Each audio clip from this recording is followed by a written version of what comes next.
welcome back to the Injury Pros podcast. My name is Todd Saile from Cordisco and Saile, and I have with me today David Q, pain management doctor. His practice is CarePath, and he has offices all over the region. So if you need some pain management, you can look up Dr. Q. Welcome, Dr. Q. Thanks for coming today. Thanks so much for having me, Todd. It's my pleasure. I know we've known each other for a while now, but I think it's the first time we've been on video together, right? I think it is. Yeah, a little different, right? For sure. For sure. So I want to talk to you today about, your role in helping people who are hurt, and with particular emphasis on hurt in accidents, since that's what we do here. We help people that are injured in accidents. But before we get to that, I just want to kind of introduce you personally. So you grew up in Ohio, is that right? Yeah, so I grew up in Cleveland, Ohio, okay. And as most people who live in Cleveland, Ohio, we don't tend to stick around there. Just like LeBron, he left, twice. So you didn't take your talents to South Beach, though, right? I wish I did. Instead of the Northeast, but so I ended up traveling for a bit in terms of training and where I went to school. Yeah. I eventually went to, I did my residency at Harvard in Boston. So you're an underachiever. Well, in Chinese families, some people would still say that. but then I ended up doing my fellowship, which is more specialized training in pain at Penn. And then I kind of fell in love with Philadelphia, and I've been here for 14 years now, I think. Yeah. Okay. Well, yeah. And did you always know you wanted to do pain management, or you just kind of, choose that as you went along? Well, so when I was in elementary school, middle school, I always wanted to go into something related to pediatrics for whatever reason. But then when I got to medical school, I spent one rotation, which is like essentially, you spend a few months at different departments in the hospital. So I was at a cancer institute, and I treated this gentleman who was a retired emergency room doctor. And unfortunately, he had a very serious diagnosis. He had a stage 4 pancreatic cancer. And I remember rounding on him as a student, and he was in pain all the time, severe pain. And no matter what we gave him, whether it's, IV morphine and oral medications, it didn't help. So one time, the doctor that was on the case, he ordered a consult from a pain specialist. I remember this pain specialist came in, he looked at the patient for 2 minutes and recommended this injection called a celiac plexus block. So, as a medical student, I'm like, I'll stay and watch it. Right. So I stayed that night. They took the patient to the OR. They had this x-ray machine, and with the x-ray machine, they placed the spinal needle into this one area of his spine where this nerve was, and they injected this medication that, I had no idea what it was back then. It took maybe 10 minutes.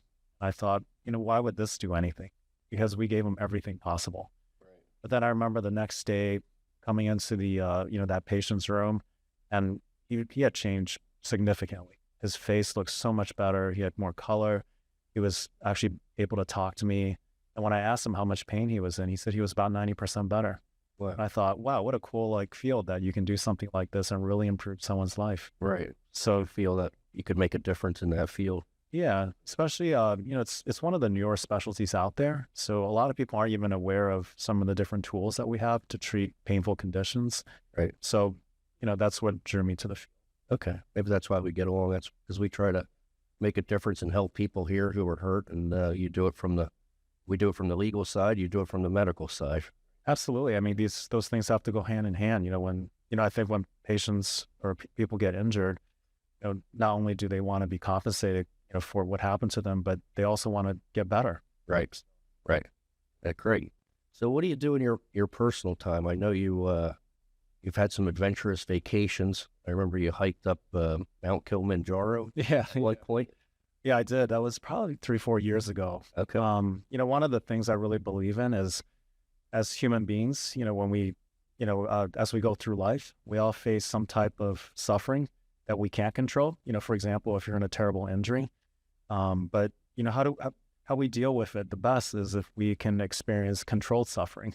So, doing things that are very uncomfortable. Right. So just randomly, I decided to hike the tallest mountain in Africa. And I was very underprepared. I think I shared the story with you. I brought the wrong sleeping bag because I thought I'm climbing a mountain in Africa. Why do I need a 0-degree sleeping bag? I'm going to bring a 32-degree sleeping bag. And man, the last day before we summited, it was so cold. I was up the entire night shivering. But then when I actually was able to get to the top, it was one of the most rewarding things that I've ever experienced. And so, so you wanted to give yourself a little extra suffering. And that's right.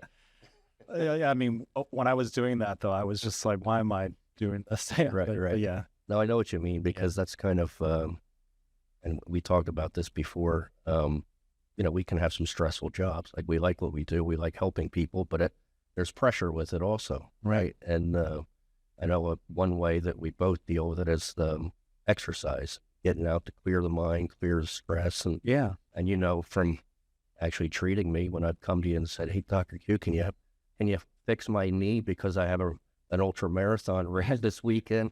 That I've run some ultras. I've felt the same thing, where you can go through some suffering, and then when you reach the finish line, or in your case, you reach the peak, it makes it even more gratifying, right? Because you went through the suffering, and then you come out the other side. Yeah, no, and I always think of you and David Goggins just out there in the dark running 100 miles, and I have to say, like I don't know how you deal with.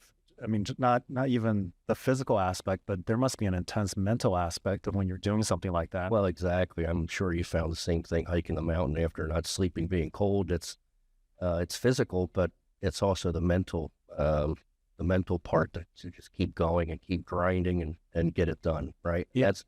That's kind of what we do for our clients here and for your patients, right? They're going through suffering, and I think it helps if we went through some suffering like we do in our spare time to kind of guide them along, right? Yeah. It's hard, but we'll get to the other side, right? Right. And we can kind of help them that way, I think. Do you find that?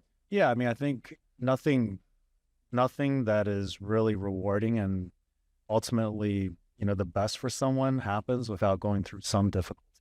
If it did, then it wouldn't be a really good achievement, right? And I think what you guys are doing and getting the types of rewards that you're getting, I mean, unfortunately, during the process of, for clients or patients of mine, it may seem very daunting.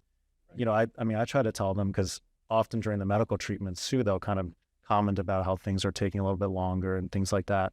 And, I try to tell them that fact that sometimes these things, what the temporary suffering you're going through now is going to give you that better reward in the future.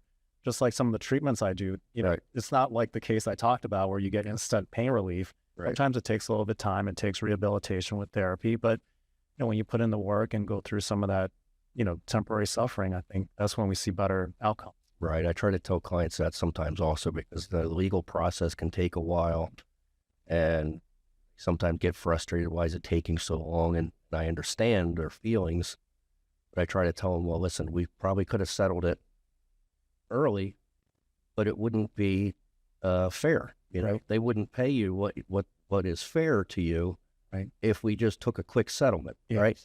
I saw like some ads at one point in billboards, settlements in 29 days or less. Well, you don't even know what the injuries are at that point, right? Exactly. You can barely get to a family doctor maybe within that time, or an ER maybe you can get to, but you're not going to get an MRI. Well, you might get one early at the hospital, right? But usually they'll wait a month or two for the inflammation to go down, right? So you can really see what's going on. Yeah. People would ask me about that. I said, that's malpractice. I mean, you don't even know what the injuries are. They have to go to somebody like you or a neurosurgeon, or if it's a neck, back, or a brain injury, or an orthopedic surgeon, if it's some kind of extremity injury, to get diagnostic testing, right? X-rays and MRIs to find out what the injury is, to see what a fair result is. You can't just settle it right away without knowing that. Yeah, no. And I guess with your practice, sometimes it takes a series of injections or to kind of bring them along to make them better, right? Yeah, I mean, certainly, like you said, it's when someone gets into a serious injury or accidents, you have that initial period of time where they may not even feel the full effect because of all the adrenaline and things like that. Right. And it's only later on that their true pain, symptoms or complaints come on. And so, it takes time, as you suggested, to work them up. Right. Maybe not get the MRI right away, but see what body parts are the most affected. And then, often I'll order, additional testing like a nerve study to see if any of the nerves in their bodies, injured from the accident. Right. And then collect as much information as we know from the full impact of the injury, and then recommend treatments.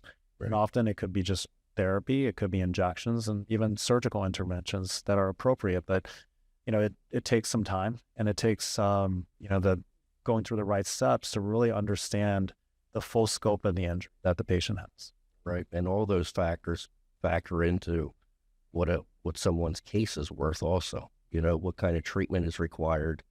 Do they need injections, or do they need just therapy? If it's just therapy, it's not going to be as serious as if they need injections, right? Because that means there's a more serious injury that needs additional treatment other than just therapy. And then if you take it to another level, if they need surgery, obviously that's an even more serious injury and more serious treatment, which the person should get more compensation for. No, that's very fair. And even, I've seen patients who just tried therapy, and then they come and see me. But then when I look at their, some of the results from the MRIs, they have permanent changes in there, from disc herniations, or, if it's a shoulder or knee, there's permanent cartilage damage.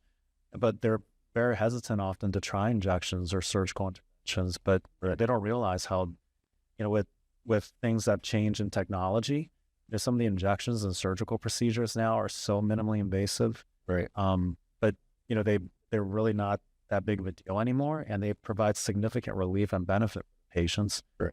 I get that a lot from my clients, that they don't want to get injections. They're scared of injections. Yeah. And I tell them, because you've given me some injections. Yeah, that's right. to keep me running. And I said, really, it's not really that big a deal. I've gotten them myself. You don't even feel anything. No. And, you get it in you're done in 5 minutes. Correct. And that's it. So, right. I mean, I would say, 99% of the time after the injections, I always ask the patient, I'll say, was it as bad as you thought? They're like, oh, no, this is nothing. And then, because, nowadays, at least when I do my injections, it's all under x-ray guidance. So I can see exactly, right. Where the target is, and we're, able to hit the target in less than 5 minutes, like you said. Right. And there's almost no risk of anything bad happening because we can guide everything down. It's not like the old days where you're just randomly sticking a needle in someone. I think that's what people are afraid, that the needle's going to go into their spine and paralyze them or something, but that doesn't really happen. No. And, one of the most common procedures that often I'll treat with patients who've been injured in car accidents or fall injuries is radiofrequency ablation, right? Right. Or what's called RFA. It's a really nice procedure. And it's actually the safest thing that we do out of spinal injections, because we're actually not even going to the spinal canal. We're targeting the nerves that control pain after they left the canal. Okay. So, I mean, certainly it's a high-end procedure, but from a safety standpoint, it's actually very safe. And so when I explain that to patients, then they truly understand how safe some of these options are. Right. What is an ablation? An ablation is it's a really cool technique, because essentially we realize when we inject medications, right? Once the medication hits a target area or the injured area, it does help. But when the medication is absorbed, the pain comes back. Okay, like an epidural or correct, yeah, or like a cortisone injection, let's say for your joint, for the knee or something. Right. But then we thought that what if instead of injecting medication, we can send a form of energy that can disrupt the nerves from sending pain signals.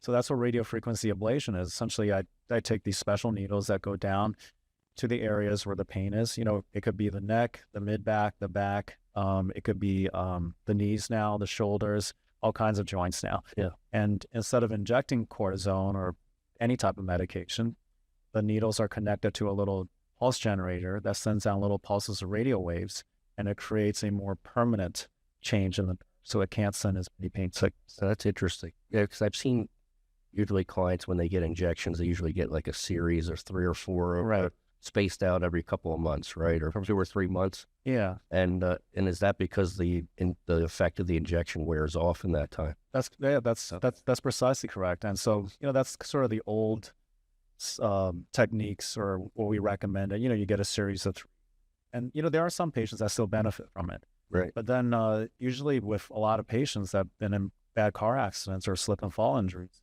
they have permanent structural changes. So you can inject and inject, but it's not going to change the structural. It doesn't fix the problem. No. It just takes care of the pain for temporary. Correct. But with the ablation, it can help much longer because we're actually changing, some properties, how the nerve communicates pain signals. Okay. How long do they last usually? Anywhere between 6 months to 2 years or even longer. Oh, wow. And the idea is during that period of time when they're not in pain, if, let's say in the neck, right, you have a bad whiplash injury, you have some herniated discs, but because of the pain, you can't do therapy, you can't re-strengthen the muscles that support that area. Right. But by blocking the pain for 6 months, 2 years, during that time, you'll be able to re-strengthen the muscles, and there could be some healing on its own. So hopefully after the 2 years that it's worn off, or 6 months, whatever it may be, that your pain will just be less. Okay, so it kind of goes hand in hand with therapy and strengthening things up, and it just takes the pain away so they can do more in therapy and get better benefits. That's correct. But, certainly there are patients that if the structural injuries are significant enough, they may need these for the rest of their lives. Right. But it's much better than getting just cortisone injections over and over again. Right, right. And do they have a harmful effect, these cortisone injections, if you get too many of them? Yeah, certainly. I'm not a big fan of them personally. As you and I talked about earlier, we're both really into health and fitness. Right. I think our body's natural healing is the best. That's aided with appropriate procedures and and cortisone injections when it's necessary. The problem with cortisone is if you inject it all the time into, let's say, into my neck, because when I have a neck injury, repeated doses of cortisone can cause some changes in our body because it's a stress hormone. So you can, if you got them all the time, you can develop diabetes from it. You can also weaken the structures around it. So if you were to get like 12 a year, certainly that could cause some issues so that you can have problems down the line. So I think things like ablations, and even, I've done a lot of platelet-rich plasma treatments for patients who've been injured. And you found that they work? Oh yeah. I personally had them. Okay. It's really amazing because, with PRP or platelet-rich plasma, you take someone's blood, spin their blood until you get the healing factors from the platelet cells, which help to heal and cuts, and you inject it to where the injury is. And that stimulates or causes your body's natural healing to take place again. To try to heal the area. That's interesting. Yeah. So medicine is always evolving, it seems. Yeah. Yeah. And I think, we're starting to recognize that some of the old treatment patterns of just doing the standard cortisone injections, are maybe not the best, and that there are some newer techniques out there, and, there are certain insurances that cover it. But the nice thing I found is, when you have someone that's injured at, whether it be at work or at, in a car accident, those types of things are typically, can be done and really help. Right, right. Is that the main way you treat people other than with medications, is with the injections like that? Yeah, injections are very helpful to get them through the initial, when someone first gets into an accident, there's a lot of inflammation and pain. They don't even want to move. So that's when injections, I think, are really helpful. Right. And then, I do perform some newer minimally invasive surgeries for patients, especially in the spine. Essentially, they're, what's called percutaneous procedures. The old spine surgeries that are out there is what are called open surgeries, where, you make a big incision so that you can see everything, right? You move all the muscle around, you see the bone, you take the full piece of bone out to open up a space for a pinch nerve, and you put everything back together. That's sort of the old way. Right. With the newer things that are out there, I'm able to make an incision the size of my pinky, and then under X-ray video guidance, I go down with a tool that then allows me to open up the space for the nerve without making that big incision. So it's like arthroscopic surgery for the spine, essentially. So it's easier recovery then? Yeah, it's great recovery. It's you're still doing the same thing as the big surgery. You're opening up space for the nerve, what's called a decompression. Right. But patients do much better because they're avoiding this big surgery, and they have really good outcomes also. Okay, great. I did a video a couple of weeks ago about what I see as far as defendants or insurance companies really hiring basically the same doctors over and over again and pretty much every report says that my client isn't injured or wasn't injured in an accident, or if they were injured, it was sprain and strain, which should have, they should have recovered from in 3-4 weeks, 6 weeks maybe. Right. Even if the MRI showed disc herniations, which look new and all kinds of stuff. And, it's no secret. I mean, they're doing that because they're getting paid by the insurance company, right? And they don't want to bite the hand that feeds them. Have you ever testified or been asked to write reports for clients or patients, I should say, that you treat? Yeah. I mean, I write reports and testify, when it's necessary for a patient that I treated. And, right. Have you seen that where, you've asked to testify for a patient that you treat and you've seen where a defense doctor basically says that there's nothing wrong with them?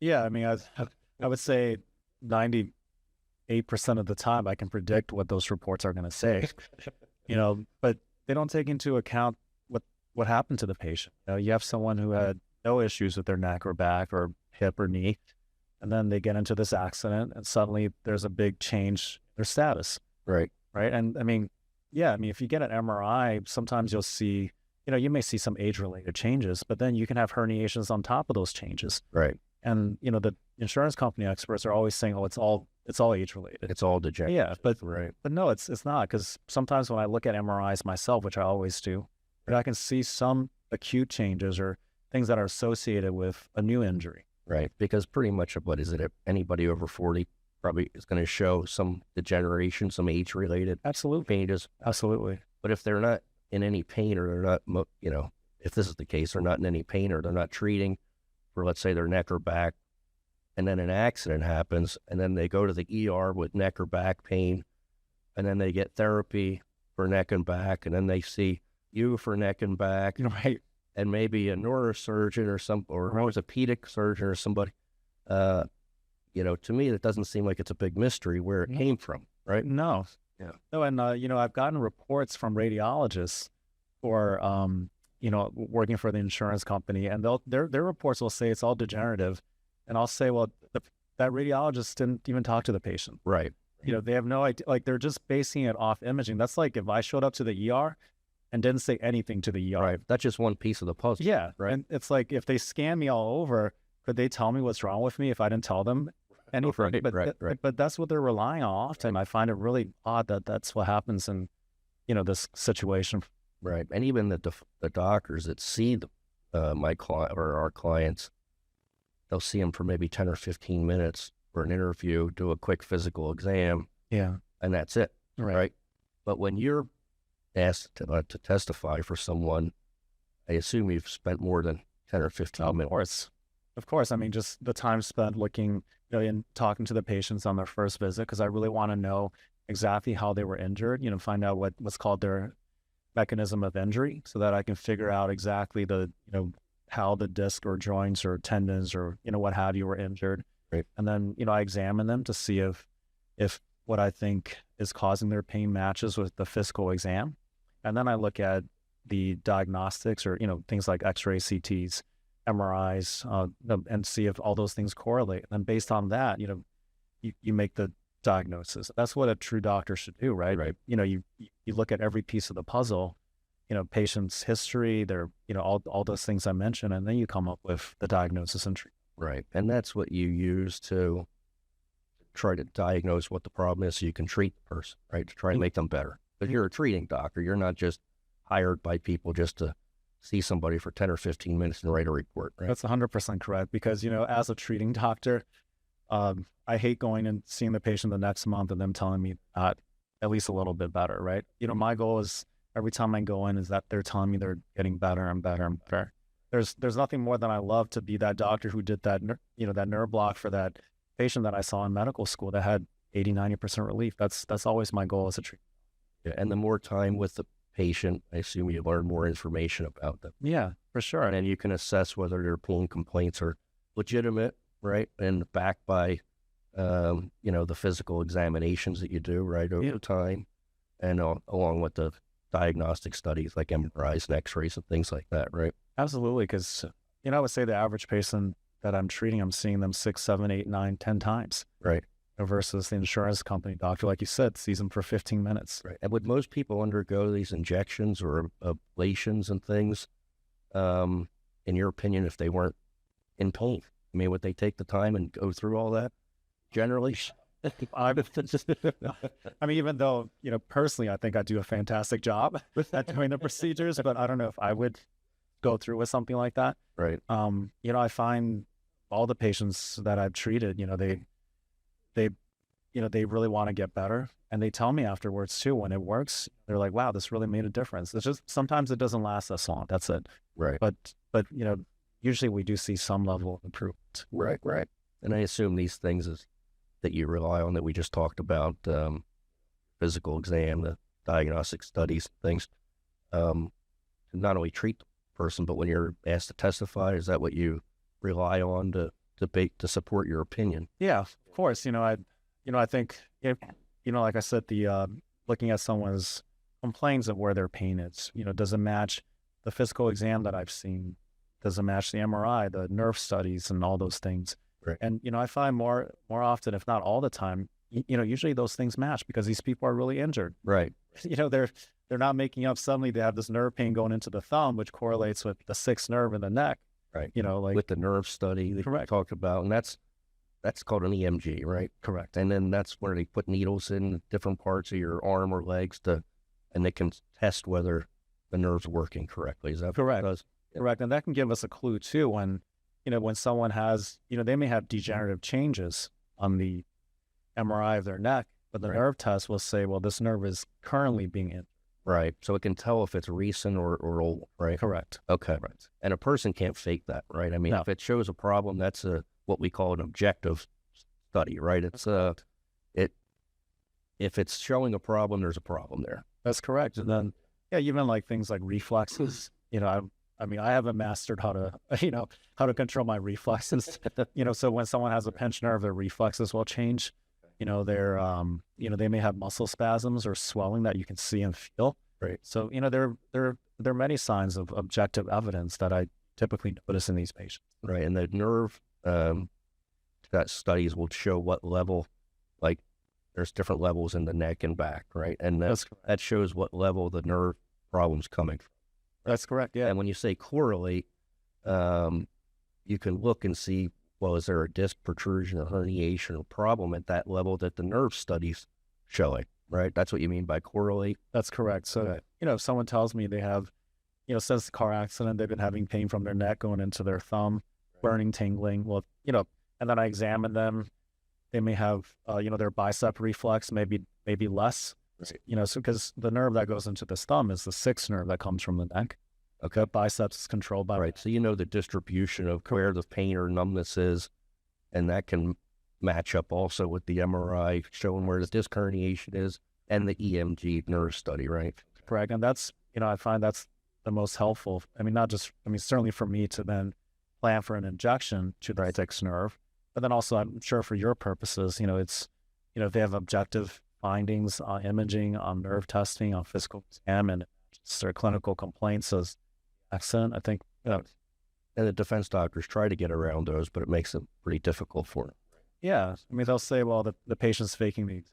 Like, well, I examined them 6 times, all 6 times. Right. They've had very similar findings. So I'm not sure what that's coming from, Right. And they don't know generally what distribution the nerve's in and all that to know what to fake and what to say is having a problem. I would be shocked if a patient did that amount of research. And like I said, I don't think someone could fake their reflex. Right. That's sort of. And especially if you have a nerve study correlating and an MRI correlating, you stack enough evidence on top of one another, it makes it pretty strong.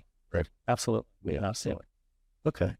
And also when you do an injection, if it takes away the pain, that's more evidence that that's the the level that problems is originating from. Is that right? Yeah, I mean, all injections or interventions, do help with us making the diagnosis or finding out where the problem source is. Right. Because usually there's a numbing medication that's also injected.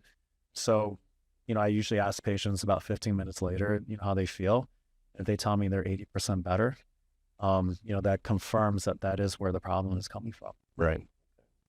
Well, this is very interesting, Dr. Q, and very informative. I appreciate you coming in. Yeah, no, thanks so much for having me, Todd. I just wanted to ask you one thing. Now that, you've been practicing as an attorney for this long, what do you think you would tell a young Todd Saile who just started practicing personal injury law? Oh, wow. Put me on the spot. I think I would just tell him, I think what we try to do here is always take care of your clients.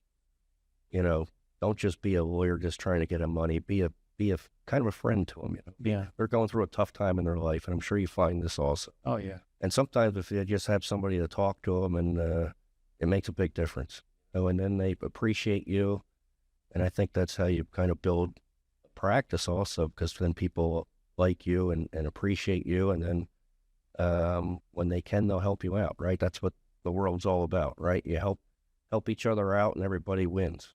So I think that's the best thing. Just show people you care, and that you care about not only their case, but them as a person.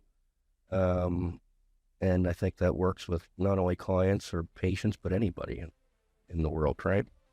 Absolutely. And, having known you for 7-8 years now, I can vouch that you're definitely like that in real life. So, I appreciate that. Yeah, of course. David, Austin, and you as well. Yeah, thank you. Appreciate it.